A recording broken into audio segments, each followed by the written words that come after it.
Hey now folks, my name is Nick from Board Game Brawl, and this is your Kickstarter update. And let's start with Conquest of Spyros from Grey Fox Games. This is a card-driven area control game where each player takes control of a stereotypical fantasy race like elves and dwarves, and you're vying for control of this new world of Spyros and trying to, of course, gain victory points. Among the stars from Artipia Games is getting yet another Kickstarter campaign to fund another edition of the game. You can pledge for the main game, the different expansions and promos. Now this game is going to get an official North American release from Stronghold Games later in the year, but you could probably get some cool little components from this Kickstarter campaign that you won't be able to get there, especially if they meet some of their extra stretch goals. Chopstick Dexterity Mega Challenge 3000 from Mayday Games, a company which is sort of making its name doing these sort of quirky dexterity type games.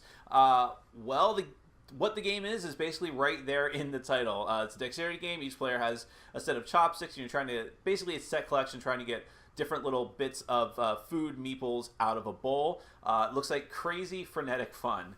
Allegiance: A Realm Divided from Underground Games was actually already on Kickstarter a few months ago and canceled its funding when it looked like it wasn't quite going to make its goal, but it is back. It has beautiful artwork, and it's basically a fantasy game. Each player takes control of a different hero who is warring with other heroes to either be the one that can rightfully destroy the darkness encroaching on the world, or to help that darkness along a little bit.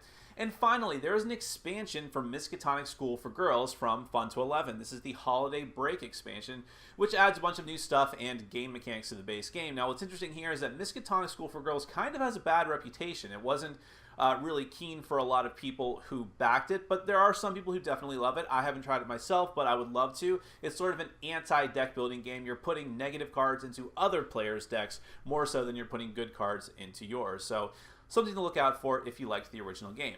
My name is Nick from Board Game Brawl. This has been your Kickstarter update, and I'm reminding you to get out there and game every day in every way. Take care.